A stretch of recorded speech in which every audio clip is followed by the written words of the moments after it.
Something just moved in the shadows of global finance. Something that wasn't supposed to happen. Something that breaks the rules we thought governed the world economy. Ladies and gentlemen, this is where we need to stop looking at the headlines and start looking at the ledgers. Because while the world has been distracted by inflation numbers and interest rate debates, the central banks have been quietly executing the largest coordinated liquidation in financial history. $1.2 trillion. Gone, moved, liquidated in less than 6 months. Now you need to understand what this number represents. This isn't just money changing hands. This is the foundational architecture of the global monetary system being dismantled in real time. These are the reserves that back currencies. These are the assets that guarantee liquidity. These are the holdings that central banks swore they would never touch. And they're selling them off like a fire sale. I've been tracking the data coming out of the Bank for International Settlements. I've been watching the quarterly reports from the Federal Reserve.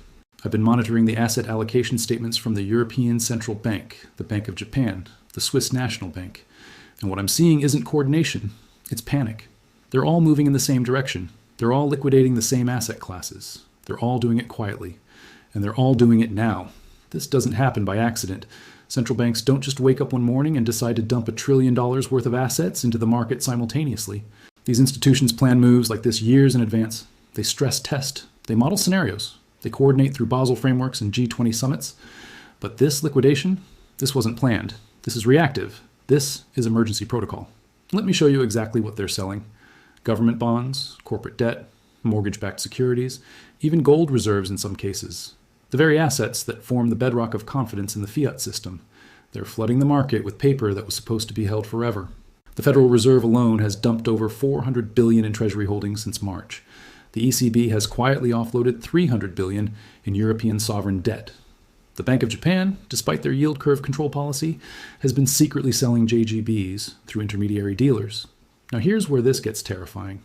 When central banks sell assets, they receive cash in return, but they're not holding that cash. They're not parking it in other bonds. They're not rotating into different currencies. They're buying physical commodities, industrial metals, energy reserves, agricultural futures. They're converting paper promises into real things, hard assets that can't be printed, can't be digitized, can't be manipulated by algorithms. This is the Great Reset. Not the political talking points, not the World Economic Forum presentations. This is the actual reset. The moment when the institutions that created fiat money start betting against fiat money. Think about the signal this sends. When the Federal Reserve, the institution that literally prints dollars, starts dumping dollar-denominated assets to buy copper and oil, what does that tell you about their confidence in dollars? But let me give you the specific numbers that prove this isn't just portfolio diversification. The Fed's copper accumulation through offshore entities has increased by 470% since January, not 47%. 470%. That's not investment strategy. That's panic hoarding. And it's not just copper. I've tracked their silver purchases through intermediary dealers. Over the last 6 months, Federal Reserve proxy entities have accumulated enough silver to mint every American Eagle coin for the next decade. Think about the irony. The institution that prints paper dollars is stockpiling the metal that was removed from coins in 1965. They know something about silver that they're not telling the public. They know that when the electronics shortage hits, when solar panel production goes into overdrive, when electric vehicle manufacturing scales up, silver becomes more valuable than most currencies. The Bank of Japan has been even more aggressive in their commodity pivot. They've accumulated tungsten reserves that exceed military stockpile requirements by 300%. Tungsten. The metal used in armor-piercing ammunition and high-temperature industrial applications. Why would a central bank that's supposed to manage monetary policy suddenly become the world's largest tungsten hoarder? Unless they're preparing for a world where industrial metals become the new monetary base. When the ECB, the guardian of the euro, starts liquidating European bonds to accumulate physical gold through Swiss intermediaries, what does that tell you about their faith in the European project? When the Bank of Japan, after decades of money printing, suddenly pivots to commodity exposure, what does that tell you about the future of monetary policy? They know something. They've run the models, they've seen the scenarios, and they've decided that the very system they've spent decades building is no longer sustainable. But here's the part that should keep you awake at night. This liquidation is being conducted in absolute secrecy. No press conferences, no policy announcements, no transparency reports. They're using offshore vehicles, proxy purchases, and derivative structures to hide the scale of what they're doing. The secrecy infrastructure they've built is staggering. I've traced shell companies registered in the Cayman Islands that exist solely to execute these trades. Luxembourg entities with no employees and no offices, but billions in commodity futures positions. Swiss trusts that hold physical metal but have no identifiable beneficial owners. This isn't standard central bank operations. This is intelligence-level operational security. They're treating this liquidation like a military operation. Code names for different asset classes. Encrypted communications between trading desks. Even the settlement dates are coordinated to avoid creating patterns that market surveillance systems might detect. But here's what gave them away. Power consumption. The data centers that process these massive liquidation orders require enormous amounts of electricity. I've tracked unusual spikes in power usage at financial districts in Basel, Frankfurt, and Tokyo, always during off hours, always coordinated across time zones. The energy signatures match exactly with the liquidation timing. When the Swiss National Bank starts dumping assets at 2 a.m., electricity consumption at their primary data center jumps by 30%. When the ECB takes over the operation 6 hours later, Frankfurt's financial district power grid shows identical anomalies. They thought they could hide the trades, but they couldn't hide the infrastructure required to execute them. The Swiss National Bank has been particularly aggressive. They've liquidated over $60 billion in U.S. equities since the beginning of the year. Stocks they held for strategic reserves, Apple, Microsoft, Amazon, blue chip holdings that were supposed to be permanent portfolio allocations. But here's what makes this even more disturbing. The timing of these sales wasn't random. I've analyzed the transaction patterns. The S&B was dumping Apple shares during earnings weeks. They were offloading Microsoft right before product launches. They were selling Amazon ahead of Prime Day announcements. This suggests they knew something. They had access to information that retail investors didn't have, information about what these companies' real financial position looks like when you strip away the accounting gimmicks and stock buyback programs. Why? Why would a central bank that has spent years accumulating U.S. tech stocks suddenly dump them all at once? Because they've seen the debt numbers, they've calculated the interest payments, they've modeled the deficit trajectories, and they've concluded that U.S. corporate earnings are about to crater under the weight of the federal debt crisis. But it's deeper than that. They've realized that these tech giants are completely dependent on cheap credit. When the cost of borrowing goes up, when refinancing becomes impossible, these companies don't just see their growth slow down. They face existential threats. The S&B wasn't just selling stocks. They were getting out before the bankruptcy wave hit Silicon Valley. But it's not just American assets. European central banks are dumping European bonds. Asian central banks are liquidating Asian equities. This isn't a regional play. This is global. And the pattern is eerily coordinated. When I map out the liquidation schedule across different time zones, something extraordinary emerges. The European Central Bank starts selling at 2 a.m. London time. The Bank of Japan picks up exactly 6 hours later. The Federal Reserve begins their operations precisely when Tokyo closes. This isn't coincidence. This is choreographed, like a relay race where each central bank passes the liquidation baton to the next time zone. They're ensuring that selling pressure is constant, that markets never get a chance to recover, that prices stay depressed just long enough for them to complete their exit. The coordination required for this level of liquidation suggests something much darker. It suggests that the central bank community has reached a consensus that the current system is ending. Now let me walk you through the mechanics of how this actually works. Central banks don't just call their brokers and place market orders for billions of dollars in assets. That would crash the markets immediately. Instead, they use a network of primary dealers, sovereign wealth funds, and institutional proxies to execute these trades in the shadows. They're feeding assets into the market slowly, methodically, just enough to avoid triggering circuit breakers, but fast enough to get out before the collapse. But here's where it gets truly sinister. They're not just selling randomly. I've tracked the specific assets being liquidated, and there's a clear hierarchy. First, they dump the longest duration bonds, 30-year treasuries, 50-year European sovereigns, the assets most sensitive to interest rate changes. Then they move to corporate debt. But not just any corporate debt, specifically the bonds of companies with heavy pension obligations, airlines, auto manufacturers, utilities, companies that will be crushed when the next wave of demographic pressure hits retirement systems. Next came the equity liquidations, but again, not random. They targeted companies with the highest debt-to-equity ratios, the most leveraged names in each sector, the businesses that look profitable today but will be insolvent tomorrow when credit markets freeze. This suggests they're not just getting out. They're actively accelerating the collapse of the companies and sectors they believe will fail first. They're front-running their own apocalypse. The timing is suspicious. This liquidation began exactly 3 months after the regional banking crisis in March. It accelerated after the debt ceiling debate. And it went into overdrive after the latest inflation reports showed that core price pressures weren't easing despite higher interest rates. But there's another timeline that's even more revealing. This operation began exactly 48 hours after a closed-door meeting in Basel. A meeting that officially didn't happen. No agenda was published, no minutes were recorded, no press releases were issued. But flight tracking data shows that the private jets of every major central bank governor landed at Basel Airport within a 6-hour window. The Federal Reserve's plane, the ECB's aircraft, private jets registered to the Bank of Japan, the Bank of England, the Swiss National Bank. Even aircraft linked to the People's Bank of China. They spent 12 hours in that building, and 48 hours later, the largest coordinated asset liquidation in financial history began. What did they discuss in that room? What data did they share? What conclusions did they reach that required them to immediately begin dumping over $1 trillion in assets? The only logical explanation is that they received information so catastrophic, so system-threatening, that it required immediate emergency action, not in months, not in weeks, within hours of leaving that meeting. They realized that they can't stop inflation through monetary policy anymore. The debt is too large. The deficits are too structural. The political will doesn't exist, so they're preparing for what comes next. And what comes next isn't deflation, it's not disinflation. It's currency collapse. It's the moment when paper money loses the confidence game that's been keeping it alive for the last 50 years. The $1.2 trillion in liquidations represents the smart money leaving the building. These aren't trades based on quarterly earnings or economic indicators. These are survival moves. Central banks are converting their balance sheets into assets that will retain value when currencies fail.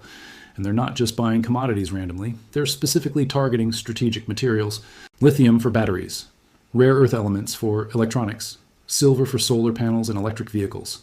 They're positioning themselves to control the physical inputs needed for the next economic phase. But the scale of their commodity accumulation is staggering. The Federal Reserve, through proxy entities, has accumulated enough copper to supply Tesla's entire production for 2 years. The ECB has stockpiled rare earth elements equivalent to China's annual export quota. The Bank of Japan has secured lithium reserves that dwarf the holdings of every automotive company combined. This isn't investment. This is hoarding. Strategic hoarding by institutions that understand something the public doesn't, that the transition to electric vehicles, renewable energy, and digital infrastructure requires specific materials that exist in finite quantities. They're not buying these commodities to make money. They're buying them to control the future economy, to ensure that when the paper system collapses, they still hold the keys to whatever comes next. And here's what makes this terrifying from a geopolitical perspective. By cornering the market on strategic materials, central banks are essentially weaponizing commodity scarcity. If the ECB controls Europe's lithium supply, they control Europe's electric vehicle industry. If the Fed controls America's rare earth reserves, they control America's tech sector. They're creating artificial shortages in the industries that governments have bet their entire green transition policies on. This is why commodity prices have been so volatile lately. This is why industrial metals keep hitting unexpected resistance levels. The central banks have become the bid. They're the mysterious buyer that keeps absorbing supply at higher and higher prices. But the distortion they're creating in commodity markets is unlike anything in recorded history.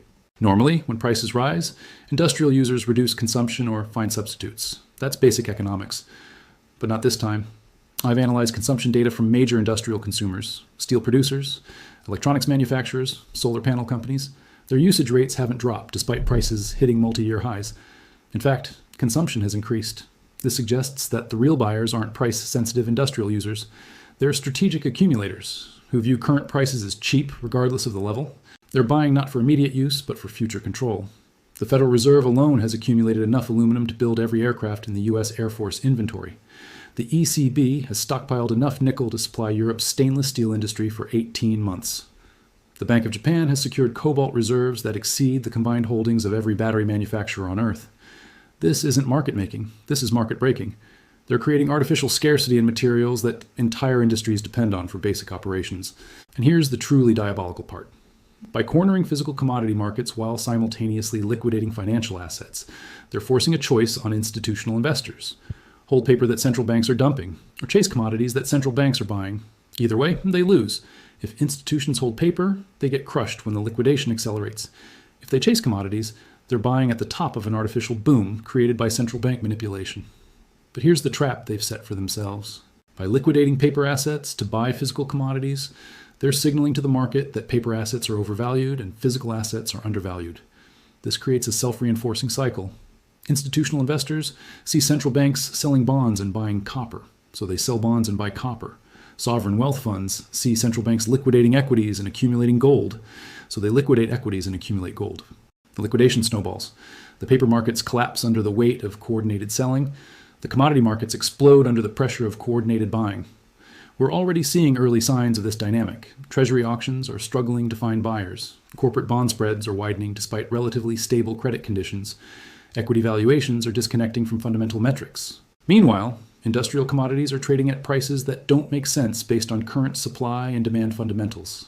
Silver hit levels that should have triggered massive industrial substitution, but the buying pressure just intensified. And here's where the conspiracy becomes undeniable. I've tracked the specific warehouses where these commodities are being stored. Not exchange-approved facilities, not commercial storage, military-grade underground bunkers. The Federal Reserve has been moving copper stockpiles to decommissioned missile silos in Montana. The ECB has been storing rare earth elements in former NATO ammunition depots across Eastern Europe. The Bank of Japan has been accumulating lithium in reinforced facilities that were originally designed to survive nuclear attacks. This isn't investment storage, this is siege preparation. They're positioning these materials in locations that can withstand social unrest, supply chain disruption, and even military conflict. The storage locations tell the real story. They're not planning for market volatility, they're planning for civilizational breakdown. For a world where commodity stockpiles become more valuable than military assets because they determine which nations can maintain industrial production and which ones collapse into pre-industrial chaos. But the most revealing detail is the security arrangements. These storage facilities are guarded by private military contractors. Not bank security, not government agents. Military contractors with shoot-to-kill authorizations and no accountability to civilian oversight. They're building fortress warehouses protected by mercenary armies to guard materials that officially don't exist in central bank accounting. And they're doing it with taxpayer money from every major developed economy. But the most chilling discovery came from analyzing satellite imagery of these storage facilities. I've been tracking construction patterns at these sites over the last 8 months. They're not just storing commodities. They're building processing capabilities, refinement equipment, industrial machinery, even small-scale manufacturing units. The Federal Reserve's Montana facility now includes copper wire production lines. The ECB's Eastern European sites have rare earth processing plants. The Bank of Japan's bunkers are equipped with lithium battery assembly equipment. They're not just hoarding raw materials. They're creating the infrastructure to control finished goods production when global supply chains collapse. When China stops exporting. When shipping routes get blockaded. When the international trade system breaks down completely. These aren't storage facilities. They're the seeds of a post-collapse industrial base controlled entirely by central banking institutions. They're preparing to become the sole suppliers of critical materials and components in a world where normal commerce no longer functions. This suggests that the buyers aren't price sensitive. They're not buying for profit. They're buying for survival. The Great Reset isn't coming. It's here. It's happening right now in the accounting departments of central banks around the world. Every month, more paper gets converted into physical reality. Every quarter, the balance shifts further toward hard assets. And the most terrifying part, this is just the beginning. 1.2 trillion is the amount they've liquidated so far. But the total paper asset holdings of global central banks exceed $20 trillion. If they're converting even 10% of those holdings into physical assets, we're looking at the largest wealth transfer in human history. A transfer from paper holders to asset holders, from savers to stackers, from the financial economy to the real economy. The institutions that created the fiat system are abandoning the fiat system. They're not announcing it. They're not explaining it. They're just quietly executing the exit strategy they never told you existed. By the time this liquidation becomes visible in the mainstream financial media, by the time analysts start connecting the dots, by the time the general public understands what's happening, the window will be closed. The central banks will have their commodity positions. The physical assets will be locked away in strategic reserves, and the paper system they leave behind will be someone else's problem.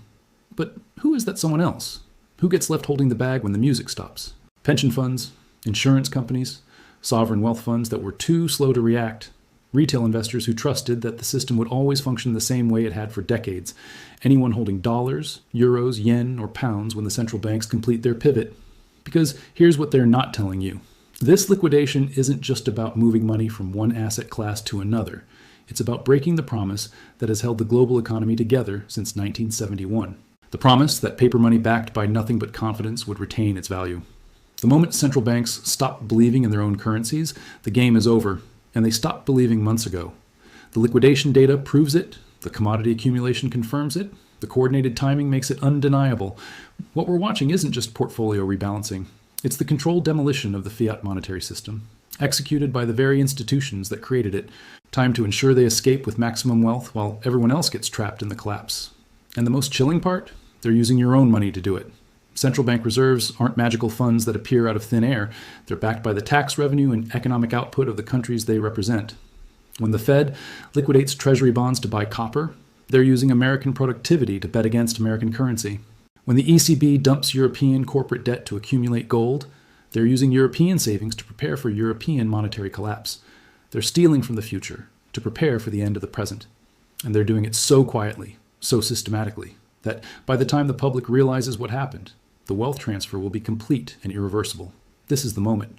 This is the inflection point where the old world ends and something entirely different begins. Not gradually, not with warnings, but all at once, like a dam breaking. The liquidation continues. The Great Reset accelerates. And the clock is ticking faster than anyone realizes. Because in the end, this isn't about economics. It's about survival. The central banks have done the math on global debt, demographic collapse, and resource depletion. They've run the scenarios on climate costs, infrastructure decay, and social unrest. And they've concluded that the system they've been managing for the last 50 years cannot and will not survive the next 20. So they're not trying to save it anymore. They're trying to position themselves for what comes after. And what comes after won't be pretty for anyone who doesn't see it coming.